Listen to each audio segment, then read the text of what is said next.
Growth is one of the distinguishing qualities of the human race.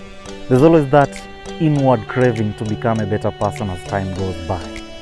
Here is a show on peer mentorship that focuses on personal growth, whose positive effects will be manifested in the societies and communities where these people and individuals stay. Hi, hello, how are you? Welcome to yet another episode of Learning, another episode of Growing. IHNDY is the series and Sam is my name. Asante sana for joining us today. And adulting involves a lot of growing up, and sometimes pain is involved. And this pain ranges from, heartbreaks to loss of jobs, to loss of a loved one, to disappointments in life and character development. But then it is through pain that we learn. Through pain, we get some insights which we might never learn in any physical school. We're here today to discuss how pain helps us to grow, how pain helps us to advance and learn. And joined with me here is a very interesting soul and mind, and I'm very grateful to have him here. Karibu sana bwana. Asante sana. Now, you mind introducing yourself? My name is Angelus Mwongela. Well, I'm just like any other ordinary person. Okay. Yeah, any other ordinary person. And I've, with a little bit of experience, as you can see, I'm young and I still have a lot to learn. But with the little I've learned so far, I'm willing to share as much as I can. Yeah. Thank you. We need such people like you in our country and society so that we can learn and grow. Now, let's just kick it off. The problem of pain and suffering in the world has been a classical problem, and since the days of Aristotle, Plato, guys were discussing on the paradox of pain in the world. What's your summarized brief view about the same?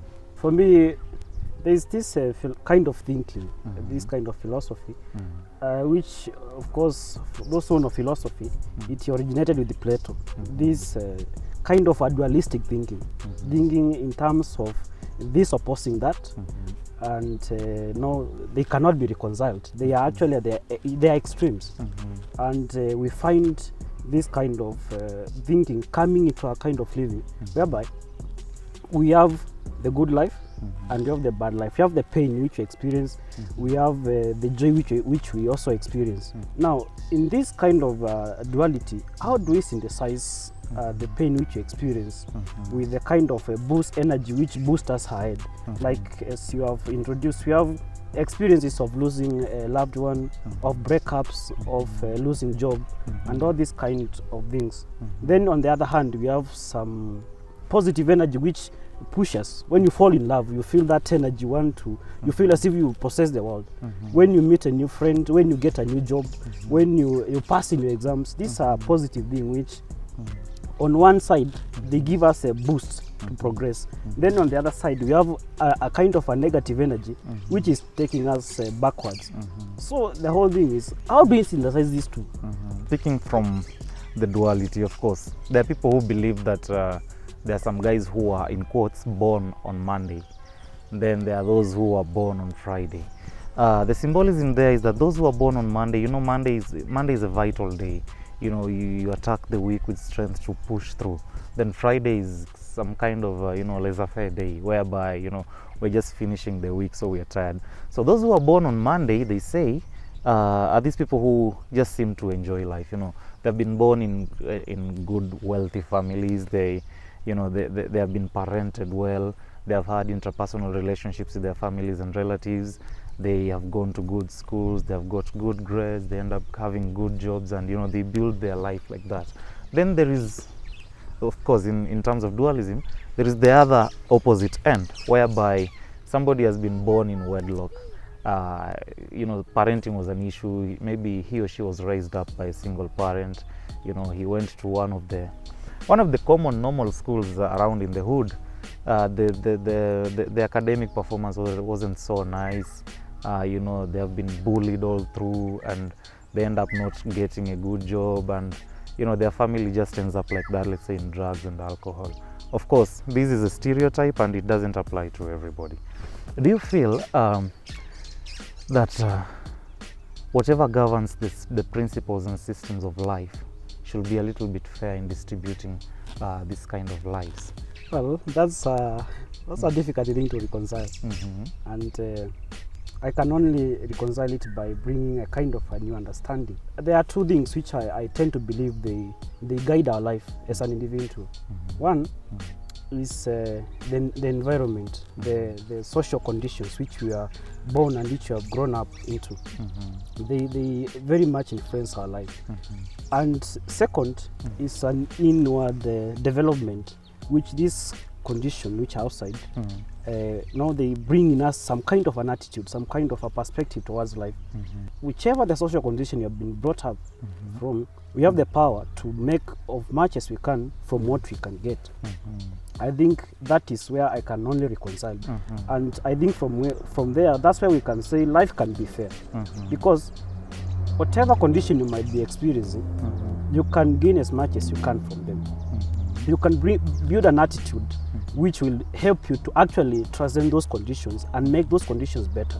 You talked about two conditions that govern our lives. One is the social condition we find ourselves in, and two is the inward attitude, inward disposal. Let's talk about building this inner disposal to create a resilience that will help you maneuver through pain. I've seen two different people who, let's say, have been heartbroken and they are really madly in love with their spouses. And then one ends up becoming, really, really down for quite a long time. And the other one will, after, let's say, 1 month or 1 year or 2 years, they're okay, back to life. I know people who have lost dear ones, and then one recovers, after, let's say, 3 months. Then for the other one, it might take 10, 20 years to recover.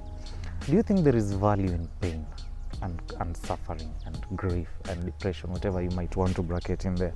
Do you think there is value there, something that we can learn and embrace and help us to progress? I do believe there's value, not just a lot of value in pain, going through that pain. How's that? And I'll start it from a little bit far. That normally, I think every human being and every being is oriented towards growth and towards towards the positive things which we see in life. And in that case, we are oriented towards not pain but pleasure. You find those things which give us pain, we try to shun away from them. And also in the same case, you find normally, when it comes to dealing with pain, we fight it back. And in a way, we can say that we are meant to, we should fight against all those things which bring us pain and grow in a way. But deeper, we realize that sometimes we need to let the pain deal with us. We let the pain deal with us. Okay. For example, you lose a loved one. And what you have been doing is not processing that information and trying to see, trying to feel that pain. What you are trying to do is to fight it back, to get into the condition which you were before the pain. And that's most of the time what we usually do. We fight it back. We are normally oriented to fighting back pain. And when we get into the situation of which gives us pain, we fight back to either go to the situation you were before the pain, or to just to kind of repel it away. And I think that causes us a lot of pain, and it doesn't make us grow.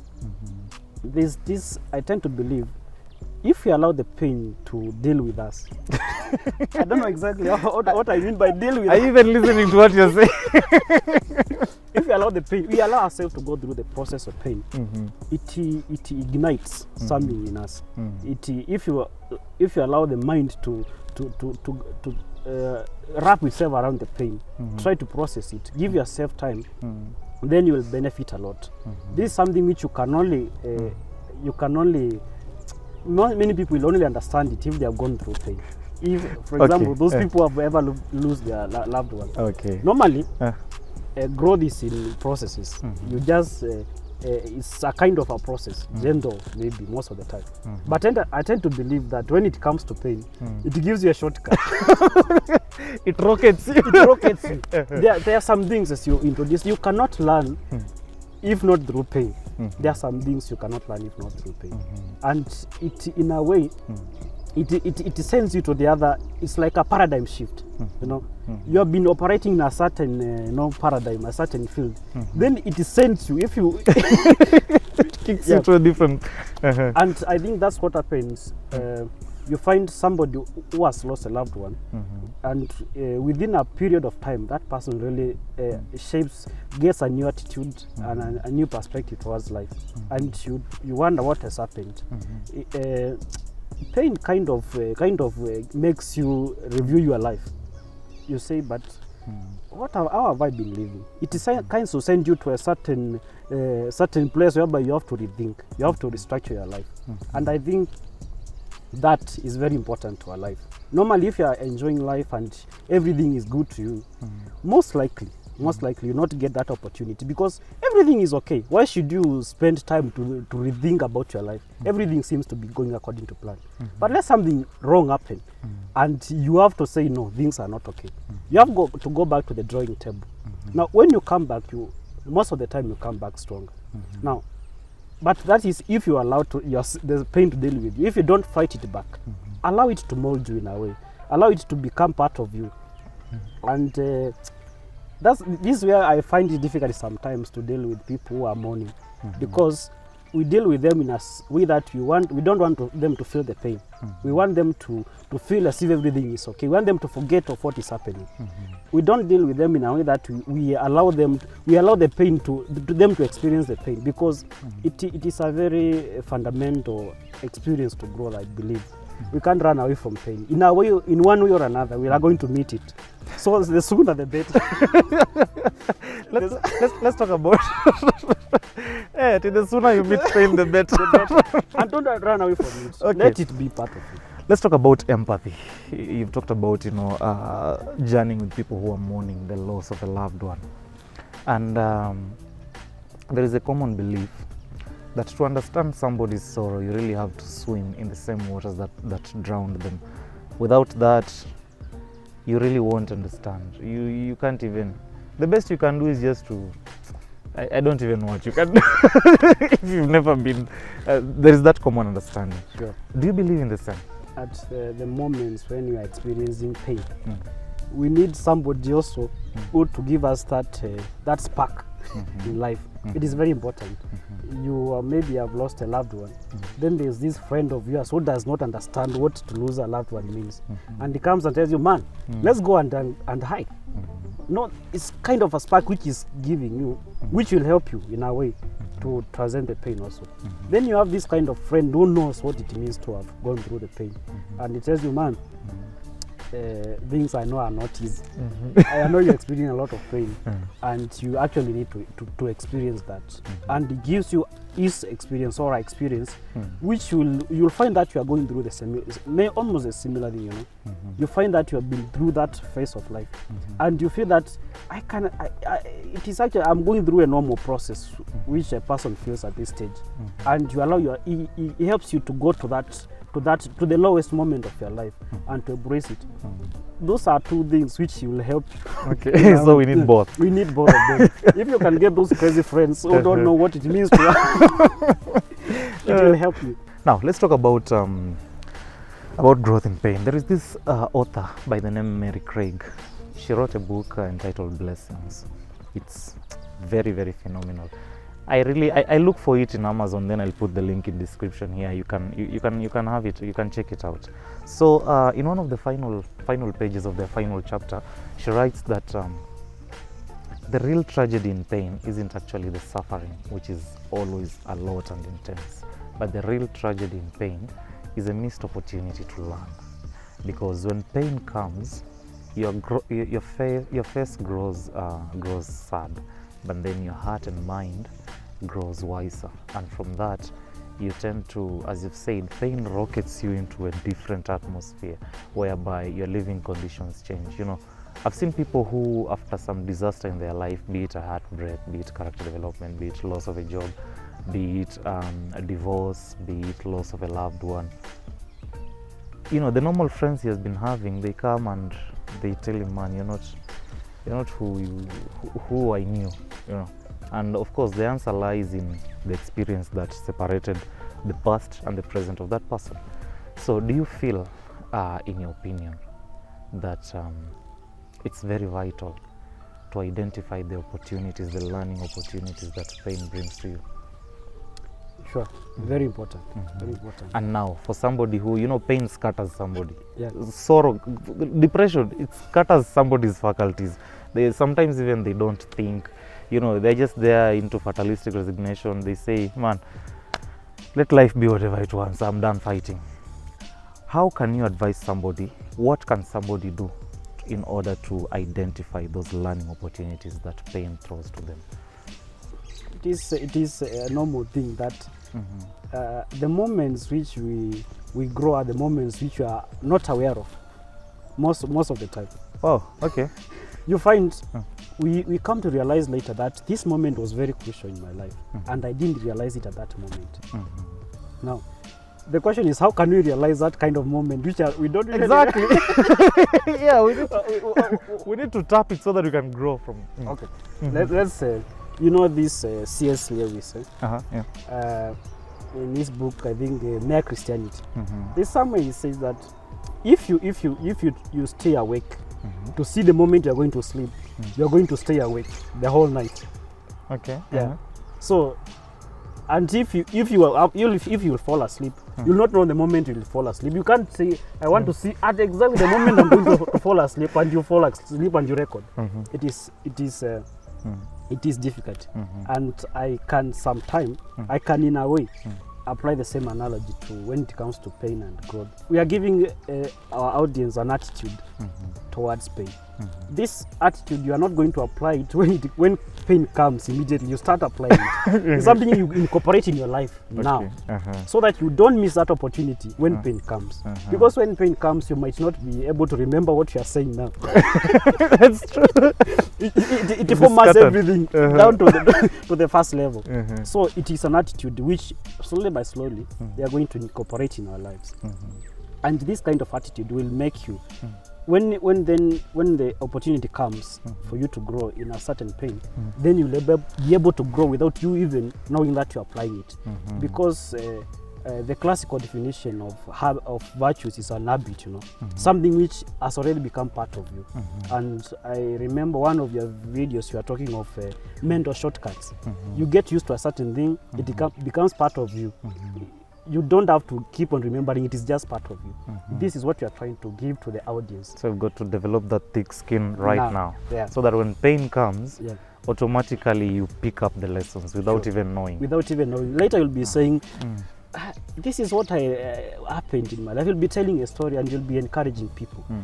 Not because they'll be thinking that you are really prepared for that moment. Nobody is prepared most of the time. You are just somewhere enjoying life. You are called, hey, your loved one is Noah's pastor. You immediately, your brain goes to boot mode, instant shutdown. And you can't remember such of these things. You can't remember that moment. But if they become part of you, in a way, you'll be able to achieve a proper attitude, which will make you not to miss that opportunity. I tend to believe that is what we can benefit. That's how we can use the opportunity of growth. Okay. Yeah. One last question.